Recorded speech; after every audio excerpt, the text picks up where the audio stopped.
I think what's causing people concern, Skip, is the slight build. I think when you look at him, he doesn't have the physical stature, say, like a Julio or a Mike Thomas, one of these big receivers. But let me give you a couple of guys who his body type reminds me of. Marvin Harrison was 6 foot tall, 185 pounds. Isaac Bruce was 6 foot tall, 185 pounds. Both of those guys have over 1,000 catches. Both of those guys over 14,000 yards. Both of those guys in the Pro Football Hall of Fame. Both of those guys could run very good routes. And the one thing we know about receivers coming out of Alabama, Julio could run routes even at 230. Calvin Ridley's impeccable. Jerry Jeudy, impeccable. Devonta Smith, impeccable. Amari Cooper, impeccable at running routes. Now, Ruggs is the fastest, so his it's kind of hard to run routes when you got that kind of speed because it takes you time to decelerate and get in and out of breaks. But we get where we're going with this, Skip. So I think he can be very good. A lot about where a young receiver goes has to do with where he goes and who his quarterback is at the time. You look at Jefferson, and while you might not think Kirk Cousins is great, he's a very good quarterback. And 1,400 yards tells me, okay, yeah. And so you look at some of these other, Calvin Ridley, where did he go? He went with Matt Ryan in Atlanta. Julio, Matt Ryan in Atlanta. I think the quarterback at the time was Derek Carr with Amari Cooper. I think they came out the same year. I think he was the second-round pick and Coop was the first-round pick. So that has a lot to do with it, Skip. He goes to a good situation where there's a, I'm not saying he got to go with Tom Brady, got to go to a historically great quarterback, but he goes to a place where they have a decent quarterback. I think he can be very good because he understands competition. And in Alabama, it's competition every day. Because if you have a slip-up, another guy's going to get on the field and think about it. He had to wait his turn, Skip. Catch the game-winning touchdown as a true freshman, comes back, win the Heisman, lets you know he's built the right stuff. So I think he can be a very, very good pro. Perennial Pro Bowler? Skip, if you think about it, Isaac Bruce only went to 4 Pro Bowls, but he had over 1,000 catches, 15,000 yards, and then the Pro Football Hall of Fame. So will he go to 8, 9 Pro Bowls? Probably not. But could he make 3, 4? Yeah, I'll give him that. I'm going to go perennial Pro Bowler. I agree with you.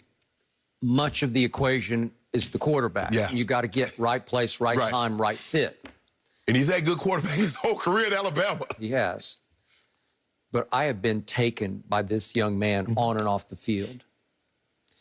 I got chills last night watching him handle himself in winning the Heisman. It is obviously it is rare for a receiver to win it. And when we talk about go-to receiver, clearly a #1 receiver, usually they have to have some diva in them. It just goes with the position. They're brash, they're outspoken. They are. Not this young man. Amari Cooper out of the same mold, maybe to a fault, because I sometimes wish Amari had a little more self-confidence. But do you think about it, Skip? Julio's like that. Julio's not brash. Amari is quiet. You look at all that Ridley doesn't do. Maybe it's out. Maybe that's the way that system. Maybe Coach Saban says, I'll take them, but I'm going to show them that they have to play my way or the highway. Okay, so this young man came out of small town Louisiana as a really skinny freshman, 160-ish pounds.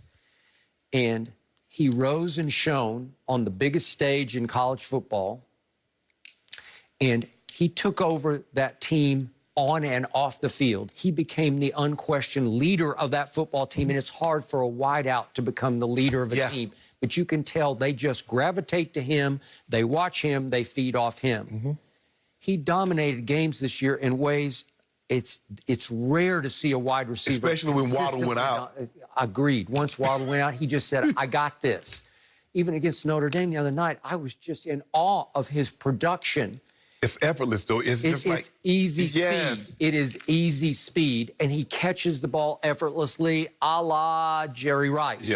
Jerry Rice's problem was he caught everything so effortlessly that it never looked like he made a highlight reel catch because he made them all look easy. There is no one-handed catch that we see DeAndre Hopkins or Odell make. Everything, he just made everything look so easy, so you're just like, man, he ain't that good. Okay, so I got it. I've told you, I've docked Tua a little bit because he benefited from the track team of receivers. You can also dock this kid, and you can say, well, Yeah, but he had Waddle for much of the year, and he had everybody else around. You know, they're surrounded. They might get Waddle back. They might for the game. They might. I think so. It sounds like it's headed that direction. But if you look at the production from this young man against Georgia, 11 for 167. Mississippi State was 11 for 203. Auburn, 7 for 171. LSU, 8 for 231. Florida, the biggest game of the year, 15 for 184, and then 7 for 130 against Notre Dame, and it felt like it was 14 for 260. And Skip, remember last year, even though they lost to LSU, he went over 200 yards. Listen, he's going to go in the top 5. Yeah. He might go in the top 3, depending on what the fit is. Yes. But the point is, right now he's listed at 6'1", 175. Mm-hmm. He plays a lot stronger than his build. Yeah. He looks strong to me. Yes. I don't see him getting out physical. No. I don't see him getting bullied by press coverage. I don't think you can press him. And that's the thing, Skip. Like I said, when you look at him, I mean, you look at him in his uniform and you look at him holding that trophy, you can tell he's a thin-built guy. Yeah. And like I said, I was in the league But you've seen wiry strong. Yeah. Like I said, I was in the league when Isaac Bruce played. I remember playing against Isaac, and he was tremendous at running routes. Could get off press. Marvin Harrison. Skip, look at his body is exactly what Marvin Harrison's body is. You look at Marvin Harrison, and that's what his body looks like. Yeah. Now Antonio Brown is a small man, but he's in a different package. Yeah. He's shorter. He is more returnish, and that's why he has that start-stop quickness. So I think he's going to be really good because normally Alabama receivers are really, really good. Yep. And remember, he returned punts this year quite a bit. Not all the time, but he had a 24-yard average on punt returns and broke one for a touchdown. So if you want to, if you want to risk it, you could use him as your punt returner. They used Des Bryant, the Cowboys did for a couple of years as a punt returner. Well, Tim Brown returned punts for a number of years. You know, he was the first true receiver and return got it to win the Heisman Trophy, and then Desmond won it a couple of years later. But Skip, when I look at this kid, I don't know if you want to, because even Tyreek, they got Tyreek from back there. It's just too dangerous. You're too valuable on the offensive side because those guys are coming out there, Skip. You get hit in the thigh, you get dinged, so it's really not worth it. But you're right, he could return punts. Now, I don't think that's going to be his long-term ambition to be running. He wants to be on the offensive side of football, but he's special. And for him to come back, because he might have been a low first-round pick last year. He would have been. I would agree. So comes from a strong family background. Yes. He's mature. He's humble. He's somebody a franchise can bet on for the long haul. I just think he's going to be money in somebody's bank. And you know what, Skip? You can turn your phone off at night. You can. That's what I'm saying. You ain't got to worry about it. No. He said, look, he said they supported me even though they wanted me to go to LSU. They supported me going to Alabama. Because you don't, Skip, if you go from there, you one of those top players, they don't want you to leave the state. Because you remember, was that Landon Collins? Landon Collins' mom like, he can go to Alabama, but I'm still LSU. Yeah. Oh, I know. He's like, Mama, that house now. Hey, I want to congratulate this young man because he's a great representative for college football and for winning this award. Yep.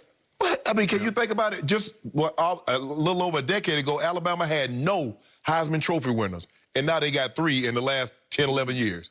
Old St. Nick doing it. And guess who's going to have one next year? Back to the Oklahoma pipeline. Spencer Rattler, here he comes. This goes back to the Sooners for Skip. Did you guys see the handwritten note, too, going around social media from Smith to his teachers? He'd written out handwritten notes thanking his teachers for all the ways that they had helped him. I mean, that's the kind of guy he is. And it was really special just to see him and be honored in that way. I'm looking forward to his future. How about this, though? Is Washington the perfect team to send Tom Brady home a bit early? Antonio Cromartie will join us. Let's get his thoughts next. No mercy, no mercy.